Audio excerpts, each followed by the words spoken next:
മുഖ്യമന്ത്രി ശ്രീ പിണറായി വിജയന്റെ കീഴിലുള്ള ആഭ്യന്തര വകുപ്പും കേരള പോലീസും സംഘി വർഗീയവാദികളുടെ നിയന്ത്രണത്തിൽ സ്വാധീനത്തിലും ആണെന്ന അതീവ ഗൗരവമേറിയ ആരോപണങ്ങൾ പ്രതിപക്ഷത്തു നിന്നും മാത്രമല്ല നിഷ്പക്ഷ ജനങ്ങളിൽ നിന്നും മുഖ്യമന്ത്രിയുടെ സ്വന്തം പാർട്ടിയിൽ നിന്നും മുന്നണിയിൽ നിന്നും വരെ ഉണ്ടായത്.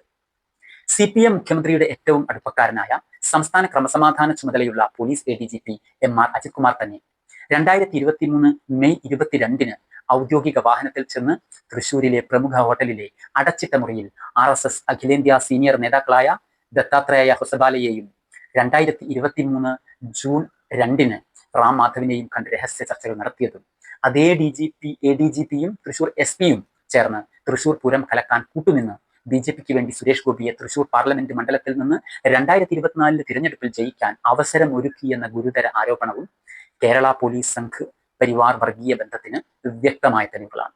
മുഖ്യമന്ത്രിയുടെ അനുമതിയില്ലാതെ സ്റ്റേറ്റ് ലോ ആൻഡ് ഓർഡർ ചുമതലയുള്ള ADGPക്ക് മതവർഗീയ സംഘടനാ അഖിലേന്ത്യാ നേതാക്കളെ കണ്ട് ചർച്ച നടത്താൻ കഴിയില്ലെന്നിരിക്കെ CPM മുഖ്യമന്ത്രി ഈ വിവാദത്തിൽ ADGPക്കെതിരെ യാതൊരു നടപടിയും എടുക്കാതെ അദ്ദേഹത്തെ സംരക്ഷിക്കുകയാണ് ചെയ്തത്. 5. LDFിലെ മുഖ്യ സഖ്യകക്ഷിയായ CPIയുടെ അഖിലേന്ത്യാ വനിതാ നേതാവായ ആനി രാജയും മുഖ്യമന്ത്രി പിണറായി വിജയൻ തന്നെയും പലപ്പോഴായി കേരള പോലീസിലെ RSS സ്വാധീനം എന്ന ഗുരുതര വിഷയം ഉന്നയിച്ചിരുന്നു എന്നത് മാധ്യമങ്ങൾ സാക്ഷ്യപ്പെടുത്തുന്നു.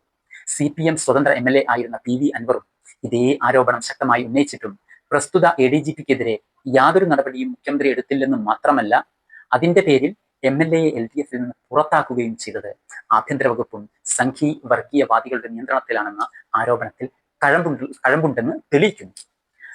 Point number 6. കേന്ദ്ര സർക്കാരിന്റെ അന്യായ CAAക്കെതിരായ പൗരത്വ പ്രക്ഷോഭങ്ങളുടെ പേരിലും വികസനത്തിന്റെ മറവിൽ അശാസ്ത്രീയവും അന്യായവുമായ ഭൂമി പിടിച്ചെടുക്കലിനെതിരെ നടന്ന സമരങ്ങളുടെ പേരിലും വർഗീയ വിഭജനത്തിന്റെ സങ്കുചിത രാഷ്ട്രീയ ലാഭങ്ങൾക്ക് വേണ്ടിയും മുസ്ലിം ന്യൂനപക്ഷത്തെ ഒന്നാകെ പലപ്പോഴും വർഗീയ തീവ്രവാദത്തിന്റെ ചാപ്പയടിക്കുന്ന അതീവ ഗുരുതരമായ തെറ്റ് മുഖ്യമന്ത്രി പിണറായിയും പല പ്രമുഖ CPM നേതാക്കളും പലപ്പോഴായി ആവർത്തിച്ചുകൊണ്ടിരുന്നു. ഇത് മുസ്ലിം ന്യൂനപക്ഷത്തിന്റെ ഒന്നാകെയുള്ള കടുത്ത അതൃപ്തിക്ക് കാരണമായി.